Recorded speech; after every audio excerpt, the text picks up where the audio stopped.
I don't have to fear oversupply, they have to fear me. 听感就是不一样，真的真的。Who I have next to me today is actually Louis. Right, it's my honor to have Louis over here. So maybe you can share a little bit more about yourself. Hello, I'm Luis. I've been in this line for 10 years. Very excited to be here today to share with you my insights on Lentor. Just some thoughts, just some opinions. So, yeah.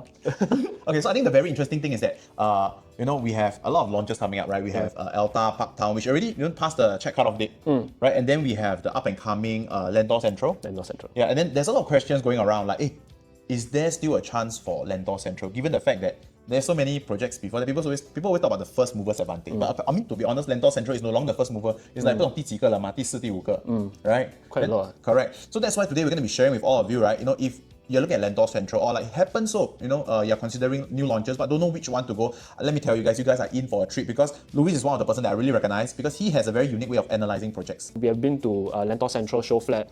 The show flat is nice. The layouts, we'll show you later, it's really good. And we just got the pricing today, which we'll share later on. Correct. It's really attractive. So I think that's their aim, right? To kind of put out a good product in front of consumers so that they'll be tempted to wait out for Lentor Central. Correct. Yeah. People always say it's always very expensive, right? So I'm going to put whatever he tell me into practice, right? So you look at those that are probably buying treasure today, right? So if you were to go back in time, people always say back in time, okay, now you have, with the information you have today, will you go back and buy? Of course, the answer is, of course I will. I know today make money, I should buy. But don't forget, because back then you would have said that it's very expensive. Yeah. Lentor is very unique. And do you agree this sentence? 80% of the project in Singapore you can't buy. In Chinese 就是不是每个 project 可以买, right? Yep. And people always push new launches, but I beg to differ that 不是每个 new launch 可以买. Yeah, exactly. Right? Yep. So maybe I let you share a little bit more about 这个 project. I think this kind of session is really good, right? Because like you said, when you get to the purchasing portion, right, actually going down to the office to go and buy the unit, right, it will become very hectic. There will be so many people shouting here and there, telling you what units are sold, what's the pricing and all this, that you'll get confused along the way. So I think a session like this is really good, especially if your agent is able to sit you down, give you a strategy before you enter the purchasing, right? You will avoid going into the thinking box. Yes. The thinking box is the dreaded place you want to be at because you'll feel even more pressure. The more you go into the thinking box, the more you can't think. So for today's session, I think mainly what we want to give you is information about the project so that you have an idea and strategy going into your purchase if you were to want to go into Lentor Central. First thing we want to talk about is location. Lentor area, right? You can see there's actually a new MRT station here, Thomson East Coast Line. This is the newest MRT line right now that we have that's built, right, in Singapore. Now, if you think about it in the government's point of view, right, would they ever build an MRT in an area where they expect low footfall? Definitely not. For sure not, right? Correct. So the mere fact that they built a new MRT here already proves that the government is intending to kind of rejuvenate the place as the first thing and also build up the place as well. So the plans that are going on here the intention is to build a new township around this area. Correct. And the first thing they obviously did is to plan this entire forested area here. You can see Lentor Hillock Park, right? This area, right? They're actually converting it into an end park. It's a government park, right? With green corridors going all around the middle portion and then allowing the surrounding areas to be residential areas as well. Right. Another thing that you want to notice is for most areas in Singapore, usually what will happen is the integrated or the mixed-use development land, right, will be one of the last few lands to be launched, will be one of the last few lands to be sold by the government because they want to kind of let the surrounding residential area here, right, build up the price to sell the mixed-use development at a more expensive price, right? To justify to justify the kind of pricing for, because mixed-use land confirm more expensive. Correct. Right, but in Lentor area, they kind of took a different approach. They actually launched the mixed-use development land first, which you can see here is Lentor Modern. It's going to be integrated with the MRT station here. So why did they introduce this piece of land here first? It's because they wanted to build the amenities in this area. Actually, to be honest, in this Lentor area, amenities, not a lot for now. What they are intending to do is to build up the amenities first so that the surrounding residential plots, once they get sold and built, they will have some amenities to go to. Correct. Right? So they get to enjoy.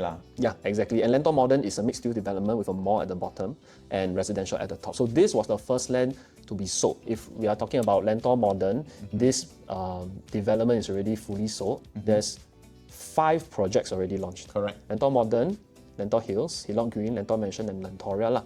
Okay. So if we are looking at the second one that was launched here, is actually Lentor Hills Residences. A few units left to fully sold already. So this one also a bit hard to invest into at this moment because there's no supply you can buy already. Correct. What we usually see is if a township is being built, right, and a big time developer is bidding for a piece of land, right, once they win one land, they'll usually try to win the next plot of land. Yes. Right? Because number one, if I bid for this piece of land, I will not bid low. I want to protect my previous project. And if I were to bid this land at a higher price, there's only two outcomes. One, I win it, thereby getting a new piece of land to sell, which is good for them. Yes. Or I lose it, which is still good for them because that means someone bid higher than me. Yes. True, true. And then I protect Lentor Modern. So that's what happened in Lentor Hills. They won Lentor Hills. And then they lost Hillock Green, but they were still very happy about it. Okay. Then next, they bought Lentor Mansion and Lentoria as well. So here, Guaco Land and Hong Leong Group owns 4 of these current condos here. Usually what my clients will ask me at this point in time, oh, they're very rich. Buy 4 pieces of land here. Lentor Central also theirs. Correct. 5 pieces of land. But actually, if you think about it, it makes sense. Today, if I were to buy Lentor Modern and I sell out already, the next thing that I'll do is I will repeat whatever was successful for me. So I buy another piece of land here, sell this piece of land, and if I already sold out Lentor Hills, my money all come back already. Correct. Then I'm not risking anything. Everything comes back plus profit. I invest back into this area that gave me success. So it's a rinse and repeat process. Lentor Mansion is the same thing. It's already 80+% sold. Yes. Lentoria is about 60 to 70+% sold. So they basically broke even for all 4 pieces of land at this point of time plus profit. And that's the reason why they bought into Lentor Central Residences also lah. And in fact, if I remember correctly, around the area, there is still actually a couple more plots of land, right? Definitely. Right? And if I were to zoom slightly higher, I refer to the URA master plan, right? Actually, this whole forested area, do you know that it's all zoned for residential? Residential, yes. Correct. It is. One of the biggest objection people always say, right, is that there is oversupply. But if you base on the number of units remaining for all of these projects, actually you can tell, I would say there is really a demand in the area. I mean, if it's still maybe 20-30% sold, then obviously there's oversupply, if you ask me. Correct. So the question would be, who are the ones, right? Okay, I would say, will Lentor Central still be a safe bet? I think that's a very important question that we have to answer. Everyone. You're absolutely right. There are still a few plots of land here, not only the ones that are not exactly confirmed for sale yet, but a few plots of land here are also available just around the Lentor area, right? It's 1, 2, 3, 4, 5, maybe 6, right? They may cut it into 2, right? Correct. Some plots of land are quite big here. Correct. So there could be potentially 5 to 6 plots of land here that's coming up soon, which only goes into helping us to kind of build the price around the area also lah. The first question is people will ask, okay, is there room to make money? Okay, when we say room to make money, we're essentially talking about capital gain potential at this point of time. There is a reason why whenever we do analysis of projects, we want to go by a certain tested and proven method to go by it. At this point in time, we call it a forward analysis model. But I don't want to bore you with explaining what this model and framework is. I'll rather show you with examples. So taking Lentor as an example here, right? First thing we'll go through, we're going to go through your entry price into this project. Okay. In order to do that, obviously the first thing we gotta assess is the surrounding competitors. Yes. Right. So looking at all these projects here, closest competitors, Hillock Green, and then obviously we still can look through Lentor Modern, Lentor Hills, Lentor Mansion, Lentoria. Let's take a look at the first project that was launched there, Lentor Modern. Mixed use development, definitely if you're talking about pricing wise, right, we are not exactly looking at the cheapest here.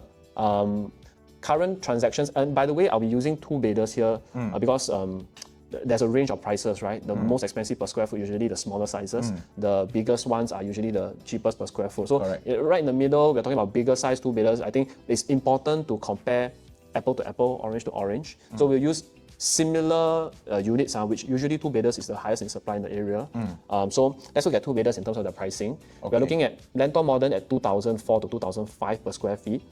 The next launch there was Lentor Hills. We're looking at about 2003, 2004 kind of pricing for the 2 bidders. Hillock Green, we are looking at also 2004 to 2005 roughly, right? The kind of pricing. The latest one that transacted actually not reflected here yet, 2,555 per square feet. And that was the highest that's transacted. No, not by me. Lentor Mansion is at 2004 roughly per square foot, and Lentoria, last one, 2004, 2005. If we are talking about just 2 bidders in the Lentor area currently, right, we are looking at the very least a 2003 per square foot on average current prices to as much as 2,555 per square feet. And I would say that's quite a common price range and easily accepted price range inside Lentoria. That's the reason why everything is sold, ma. Correct. Right, everything. We are not talking about 20-30% sold, like you said.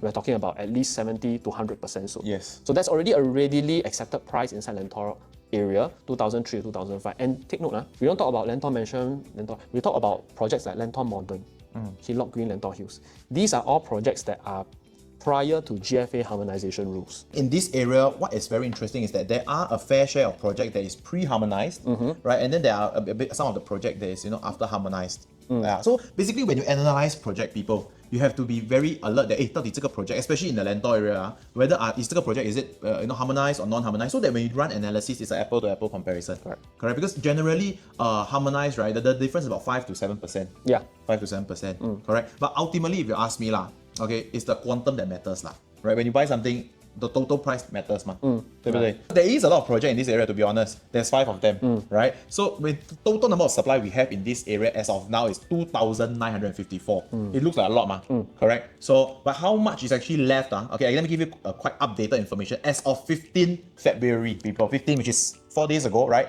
There's only 158 units that are unsold. So you can realize in this area, do you really think that there's a lot of supply? Okay, so I leave you to answer that question yourself. I will also analyze the break-even price. Break-even price, yeah. Correct. So do you know what's the break-even price? Yeah. So if we are talking about this project, right, we're going to bring the attention a little bit back into that GFA harmonization portion, right? Because why is this important for this area? Because we don't want to confuse the pricing and the per square foot values with actual per square foot values. Why do I say so? Actually, because of GFA harmonization, right, like what Kenan mentioned earlier on, right, it adds about 5 to 7% more in terms of pricing into your per square foot as well. You just imagine, we take a 2 mil property, divide by 750 versus 700. Obviously, the 700 one is going to be higher in per square foot, right? But actually, before GFA harmonization, this 700 could be a 750 square feet product. So their sizing is very similar, the feel is very similar, but just one product, because of a GFA harmonized area, becomes slightly higher in terms of the per square foot value. By how much? By about 5 to 7%. So when we go through this analysis later on, right, I'll tell you why this portion is very important. Now, again, let's go back into our per square foot value for the existing projects, 2003 to 2005. At this point, if this is the accepted market value, usually what happens is the newest project that's being launched there should technically be more expensive. Correct. Usually that's the case. The land plot, right, was sold at 535 million. If you add on all the extra costs like construction, marketing, blah, blah, like legal fees, professional fees, all this, right, you'll land at an average break-even price of 1,793 per square foot. So usually, right, what happens is, right, a developer typically wants a 30 to 35% profit margin, correct, right, around there. So if I were to kind of multiply that 1,793 by, we just say 30%, we should be looking at a launch price of 2003. If it's 35%, it's about 2,400 plus, 2003 to 2004, which makes sense, right? Currently, the prices are about 2003 to 2005. Correct. I would even say this would be a cheap price because it's the newest launch there. Yes. Okay. However, we just got news today, and currently the launch price, two bedders are going to start from 1.38 mil, which translate to 2,050 per square foot. So their cheapest unit two bedder here is going to be 300 per square foot cheaper than the current transacted prices around Lentor area. Actually, 很奇怪I mean, how? This translates to only 11% profit margin for the developers, for the cheapest unit. Why would they do that? Yeah, to be honest, I'm also not very sure. The prices that I keep telling my clients is, if it's at 2002, 2003, it's a very good price to buy into. Starting from price at 2002, 2003 is a very good price, because now it's already 2.3 to 2.5. Now it's 2,000 starting from. In fact, actually, there are 4 bedder, not 4 bedder, there are 3 bedder, right? Can go as low as 1,984 per square foot. This was truly unexpected. Totally, we didn't see it coming. So if you are talking about true undervalued, at the current moment, it does look like it's very undervalued, but sometimes we won't know. Yes. Some developers, I can cite some examples, like Trump Park, during launch, right, they increased price by 4 times. Yes, correct. Which is very scary. So we don't know if Lentor Central is going to do the same. By experience, Guacoland doesn't usually do this. Even if they would increase price, it's maybe once or twice, maybe 1 or 2% per increase. So even if they were to increase 1 or 2%, it's still very undervalued. Okay, starting from 2,000 per square foot might translate to be about an average of 2,002 per square foot, roughly there, 2,002, 2,003 at most. So even at that kind of pricing, average pricing of 2,002 to 2,003, it's very undervalued in Lentor area right now. Correct.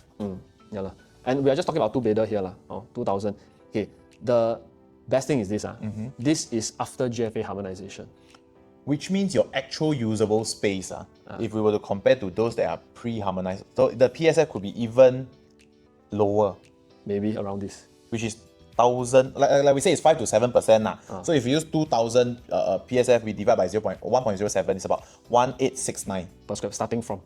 So this is a starting from price of about 1,000, let's call it 1,009. Starting from 1,009, which to me, again, I don't understand why the developer is doing this, why they are releasing this kind of pricing. The most interesting thing is this, if you look at the land plot above, is Norwood Grand. You can see their break-even price. Break-even price for Norwood Grand, right, is 100 per square foot cheaper than Lentor Hills, Lentor Central, but Lentor Central is launching at the same price as Norwood Grand. Yes. So the developer really 不要赚钱 at this point in time. Wow. For Lentor Central. If you're talking about attractiveness of the project as well, right, we also need to look at your future exit pricing. Yes. We also have to look at who's going to be buying to this area, the kind of buyer pool that we are expecting in this area. So in terms of Lentor Central, yes, the price is attractive, but this is the reason why information is so important. Like this kind of information is very important because today, for most people to come into an area like Lentor, which is not proven yet, it's a very new area, you tell them that this place is 2,000 to 2,002 per square feet, a lot of people will say it's expensive because they don't know the information over here. But now that you have all this information, right, you start to piece together the puzzle and kind of help yourself to come to a conclusion that actually, based on numbers, based on analysis, this is actually undervalued. So this is the reason why we think information is very important. Having this information helps you to make a better decision moving forward. Now let's look at your exit pricing. A lot of projects nowadays, right, they are giving you an estimated exit price in the future. I'm pretty sure many of you who have been to show flats before, you walk into a show flat, the agent at Norwood Grand will tell you, you buy at 2,001, next time you can sell at 2,003, 2,004 per square foot. I'm not here to shoot any project. I'm just saying, like the agent, in general, they will tell you that you can sell at 2,003, 2,004 per square feet, am I right? But my question to that would be, how would you know? Like you said, there's no crystal ball. We can't guess what's the future pricing. Correct. In fact, actually, Woodlands, there's no pricing right now that is transacted at 2003, 2004. So what gives us the confidence that you can sell at that price? That's what I'm worried about. Correct. But for Lentor Central right now, right, do I have to guess a future pricing? Actually, I don't have to. Today, if I can buy at 2,000, let's say 2001 to 2002, I can just sell at current transacted prices to make money. True. And what is current highest transacted price in this area? 2,555 per square feet. Yes. And this project is right next to you, Hillock Green. If my neighbor is already selling at 2,555 per square feet and I'm buying at 2,200 per square feet, I don't need to guess that I can find a buyer that's able to afford my property. I know that there are people who are willing to pay 2,500 in this area, and that gives me a assurance that I can get at least what we call a buffer profit of about 200 to 300 per square foot. So it means, worst case scenario, 我赚200到300 per square feet. Yes. Best case scenario, I don't want to say, could be high. Like Treasure Tampines, we never expected it to make 500 per square feet. And back in the days, people still say it's expensive. Oh, right? yeah, exactly. Yeah, so I mean, anything more is a bonus, but at the very least, we have a buffer profit of 200 to 300 per square feet, I would say, like at this point in time. So when we talk about undervalue, this is what we want to find. I think the next thing to think about is who is going to buy into this area. I think what a lot of people are seeing in this place is the convenience of Thomson East Coast Line. That's the first thing. Lentor MRT is currently 9 stops away from Orchard MRT. Okay, and in between Lentor and Orchard MRT, there are 3 interchanges. So Lentor area is actually very accessible. If you know Yio Chu Kang MRT is right beside, Yio Chu Kang, Ang Mo Kio, Bishan is right in the middle of Singapore. Yes. So that's why it's so accessible. So when we look at this area, who are our buyer pools? I mean, the first one would naturally be HDB upgraders. Yes. If you think about upgraders, right, would upgraders usually think about moving away from town area or towards town area? Towards town area. And for a lot of the north siders or the northeast siders who are staying quite far away from town area, maybe they won't have a big enough budget to go straight into core central. But if you are moving closer towards town area, I think the next best area would be the Lentor area, because like I said, Yio Chu Kang, Ang Mo Kio, Bishan is right in the middle of Singapore. And this is very affordable for HDB upgraders right now. Actually, that's quite true, because like for myself, just in case you guys don't know, I actually currently staying in Woodlands. So I also own a BTO. So I bought in at about 288,000, a 5-room. Wow, so cheap. Yeah. So cheap. So in the area has already transacted up to 700,000, right, or slightly older. So in time to come, I will be profiting maybe about, say, 400 to be safe. About 400. So with that 400, I think Louis actually mentioned one very important thing. Today, whatever project you guys are buying in, right, you must also factor in the future who can buy from you, the kind of HDB upgraders, how much can they in a way swallow. 能吃得下多大的 project. It doesn't make sense if this area is today selling at maybe 2-bedder going for maybe say 2728. two-bedder going for 2.7 to 2.8 million, then it's a bit hard for people to swallow lah, correct? So I mean, for the price point that we are looking at, I think it's still very comfortable. Yeah, and like you said, especially because Woodlands side got a lot of new HDB that's going to MOP very, very soon, Correct. in the next few years or so. If a new line is there, the most natural reaction is I want to upgrade along that line. Yes. Especially this line is going into town area. Right? So if I were to upgrade along that line, I think Lentor would be the, right now, the area that has the most things that's going on for it, price that's affordable for HDB upgraders at the moment, and gives you the best position to not burst your budget after selling your HDB. So upgrader market, that's one. And also, of course, Bishan, Ang Mo Kio area, expensive HDBs. The EA, EMs there, first $1 million HDB is at Bishan area. You don't even need to take a look at a private condominium, you take a look at the HDB. At any point in time, you take a look at any HDBs that is so closely situated to MRT station, you realize how the value actually preserve itself.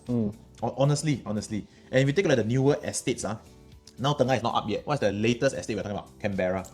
Right? Even a 4-room HDB on a second floor is valued at 715K. Yeah, I'm using the word valued because why? I got the valuation report.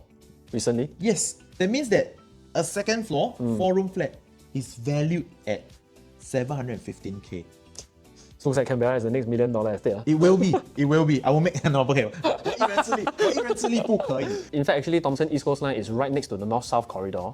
That's how, when you have a MRT line, and in parallel, there's a new expressway that's being built, right? Correct. It increases the accessibility not only for usual commuters, but also for drivers as well. It is hard. I wouldn't say definite. It is hard for property around there to lose money. At this point in time, we have seen many examples of this. North-East Line, when they first built, the entire North-East Line made money, right? After that was Circle Line. Correct. The Circle Line made money. Correct. Then Downtown Line, then now we have the Thomson East Coast Line. Yes. At this point in time, we look at the macro factors for property in Singapore, come down into slightly more micro, and then when we're looking at projects, it is the most micro already, like choosing projects, pricing, so on and so forth. And I think just now, Kenneth mentioned this also, there are 4 more plots of land, potentially 5 plots of land that's going to be sold in the future. This will help you to kind of bump up your price in the future as well. The rest of the land plots that will be selling in the future, right, will most likely be selling at a higher price than Lentor Central. True. Okay? If that is the case, right, you can see that in the future, the pricing along all these different plots are actually further away from amenities, which is the mall here, and the MRT. So think about this.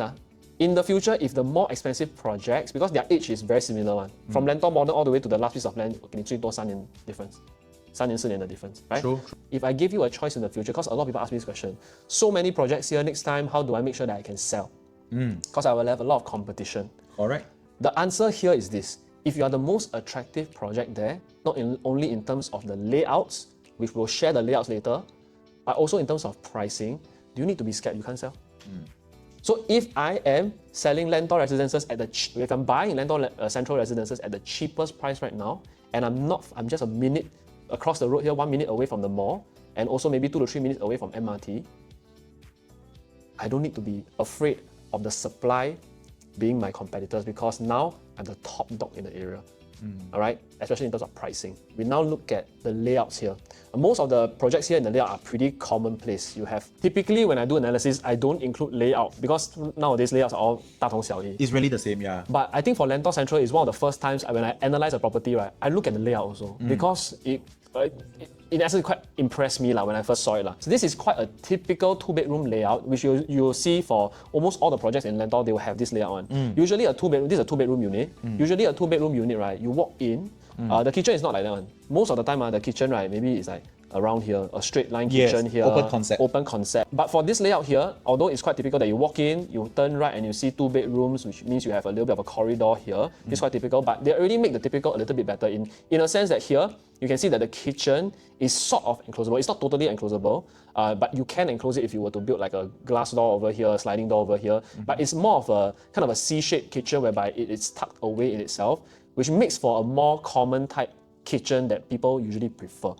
Okay, it's not like an open concept that I cannot enclose one. I can enclose this one. So this is more or less a typical layout, but made a little bit more attractive in the kitchen. But I think what's more interesting here, right? is their 2-bedroom plus study. They have several of different layouts for 2-bedroom plus study. I'm just going to go through 1 or 2 of them. The first one that you'll see is something like this, whereby the kitchen and study are at the same side. This study space here, if you go down to the show flat, right, this study space is actually able to fit in a queen-size mattress. Are you serious? A queen-size mattress. It's not shown in the show flat, but by the measurements, right, you can actually fit, because this is from end to end here, right, is 1.6 meters. If you were to build a platform bed here, you can fit in a 1.53 queen-size mattress. Maybe build like a small storage space here that can act as your wardrobe. You know, there's a lot of space-saving solutions that you see nowadays. Of course, there's an aircon inside, so you can build a door here. If no aircon, you will suffocate. So it could essentially be a very compact, like a 3-bedder if they really do such a thing. Yeah, I would say 2-bed plus guest room. Okay, 2-bed plus guest room. Because it has a direct access to bathroom as well, right? So I think this is quite a unique layout, because in terms of this, it's Jack and Jill. I can access through the bedroom here, I can access through the study here. So this is quite interesting, and this is a dumbbell layout, which means that bedrooms are on either side of the living room, which means that you eradicate corridor space. Usually corridor space is wasted space. I can't do anything with it. So this is for the 2-bedder. In terms of 3-bedder, right, the first one that we see here is the typical 3-bedder layout, but what they have done a little bit differently is that they introduce this kind of walkway here. Typically, I would say walkways are not the most efficient because it's extra space that you won't use. But I think they made this walkway and this foyer deep enough that you can actually build out a display cabinet over here, complete with shoe cabinetry. So it's kind of a good way to welcome yourself in here, put your shoes in before you come in here. And for a lot of people who believe in feng shui, right, I open door, I don't see straight into the balcony. It's also a good thing. Correct. Yeah. I mean, nowadays people always feedback say, hey, there's no storage space whatsoever. So I think the developer really thought through clearly, because if they didn't want to have enough storage, they would have made this wall maybe closer to the door. Right? Yes, exactly. There is no need. And things like this are very important. These are the deciding, I would say, because ultimately in this area, like you guys mentioned, there is so much supply. Why you? Why this project? Why this unit? Right. So once you analyze the whole big picture already, going into layout analysis, stack facing all these all matters, and that's why we are on this topic right now. So the next thing that you'll see here, for most, this is their smallest 3-bedroom size, right? It's 85 square meters. But for most of the projects, when you have a compact 3-bedder size, right, the kitchen-wise, right, again, this is glass. You will not get this kind of glass enclosable kitchen. And the next thing that you won't get is extra storage here. So here, not only do you get a DB box for your shoes if you want to, you can build shelvings at the bottom. You got this deep storage space, which could act, if you really want to, right, could act as a small, another fridge space. Yes. More storage space to put all your kids' toys and whatever, store it aside. Because 3-bedder compact usually don't have utility room. Yes. I think I will appreciate a small storage space at the very least. Right, and window. Yes, very important, people. The rest of the layouts here are pretty standard. I would say if you were to see the show flat unit, right, their rooms are also quite spacious. But I think what really impressed me, right, for this project is their 4-bedder. Show flat unit, 1399 square feet, 130 square meters. First thing, bomb shelter tucked away to one side, so it doesn't interrupt the rest of the space I have here. Yes. And doesn't jut inside. So this is good enough for me to put anything that I want inside here, L-shaped rack, whatever, right? The moment I enter here, big size kitchen, and we have a landscape living dining area, which usually I do prefer over portrait. Portrait is like just now the 3-bedder you saw. Dining goes all the way to living. This is a landscape mode. So this kind of layout is very flexible. So this 4-bedroom living dining area is actually quite nice, especially because this is glass. My kitchen, I can still look out towards my living room area.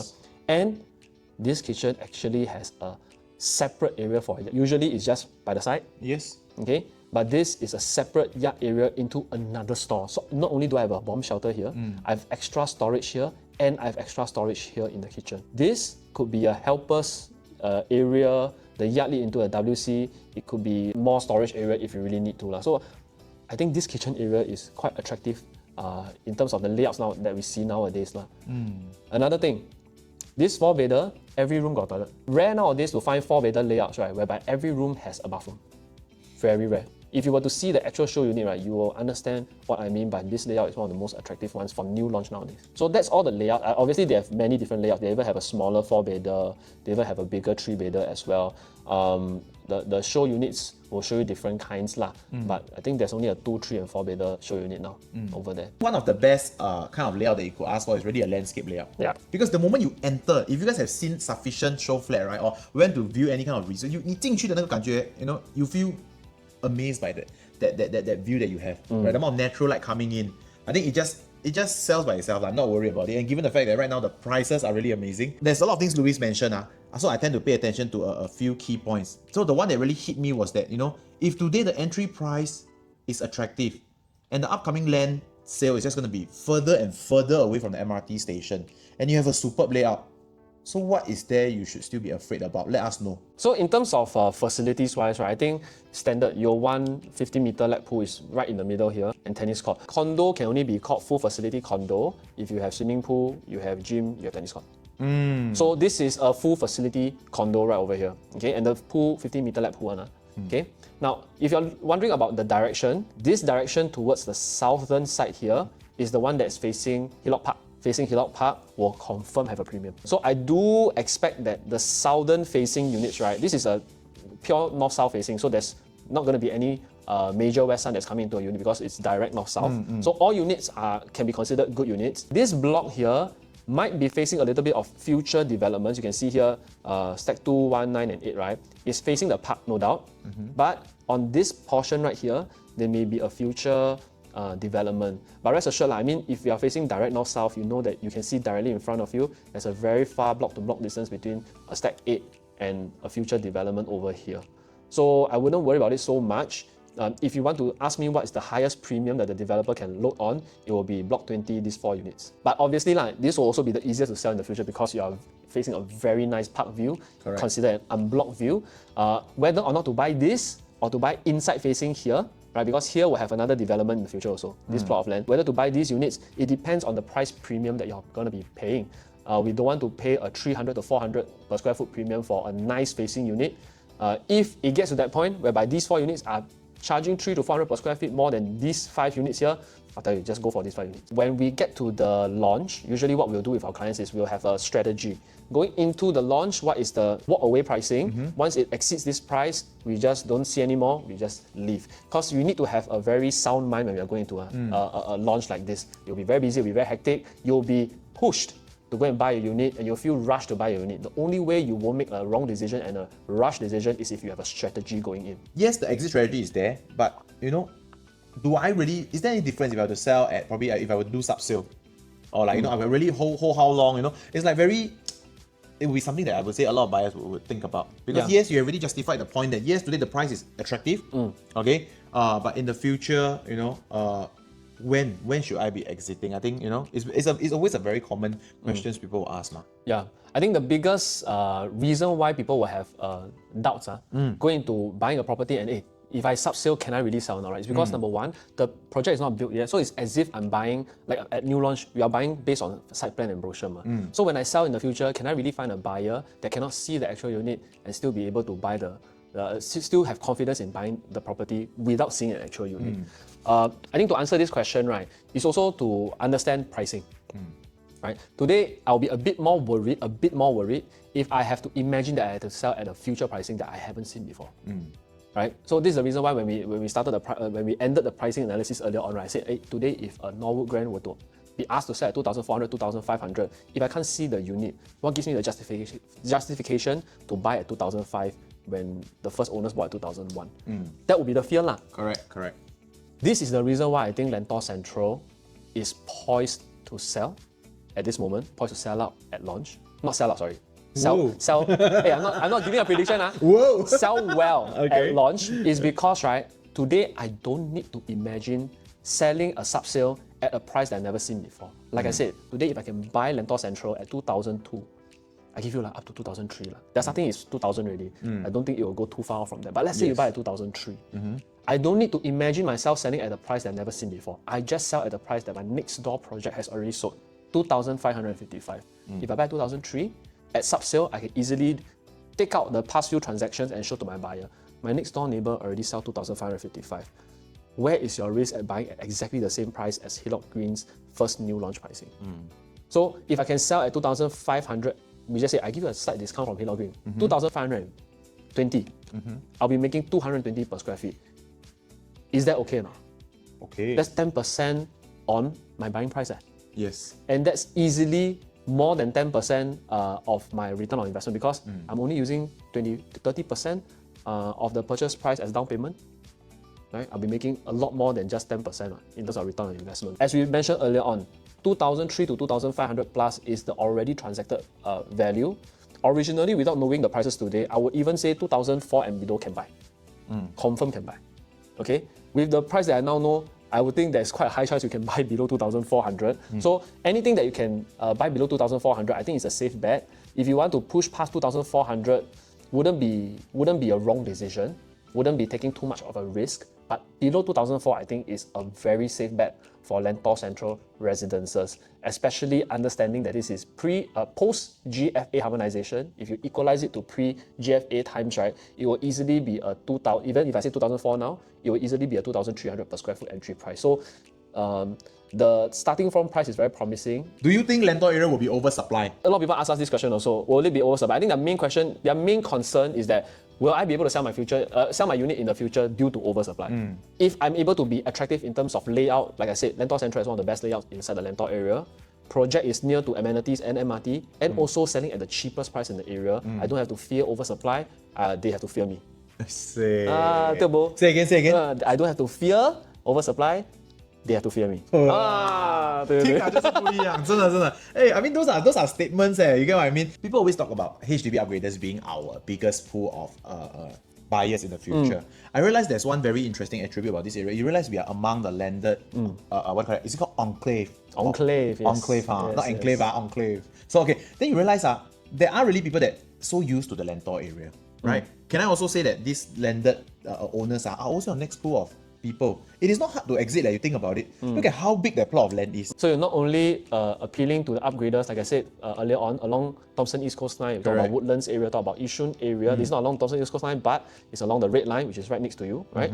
Around these areas, they are aspiring to go closer to town. You have a good upgrader market. You also have a good downgrader market. Correct. You have a very good buyer pool that's not only surrounding the immediate area, but also surrounding the outside area of the Lentor region as well. Just be very careful, all right? Just want to emphasize again, about 80% of the project you can't buy.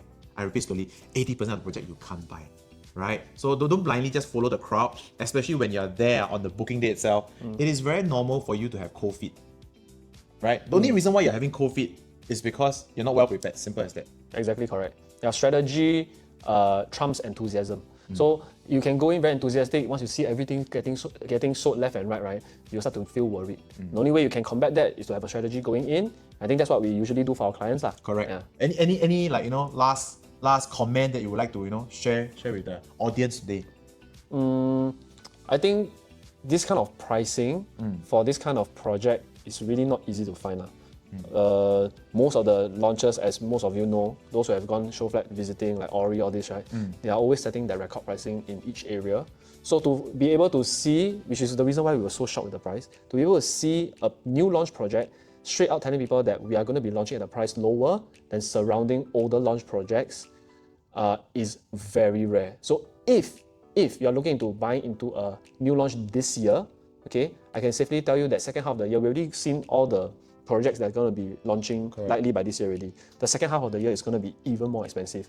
We don't have to look far. In terms of Springleaf, we are expecting the launch price to be about 2003, 2004 already, and Springleaf is 俗称的鸟不生蛋. Yes. It's quite close to Lentor, but we are talking about Springleaf area is at that Brooks 1 and 2 area, and if you know Brooks 1 and 2, they didn't make money. So Springleaf area right now there's nothing going on for it other than it being next to MRT, which you can easily find in Lentor area as well. So even Canberra is going to be launching at 2000 to 2001, kind of like Norwood Grand, that kind of pricing. Yeah, correct. So if you had a choice, would you buy Canberra at 2000 or would you buy Lentor at 2000? I mean, it's a very clear choice now. So again, this kind of rare find, below market value, below recently older launch projects, is not going to come by very often. So I think if you have a chance, do go down and take a look at the show flat at the very least. Correct. Before I make a decision. So I think that's all for today. 大家都累了，我是还好啦，我是怕他回家给老婆嘛。So hopefully 老婆如果有看到 live， 他知道你是在这边 ，OK， 他不要骂你。Okay, if not, I think that's all for today. Thank you very much.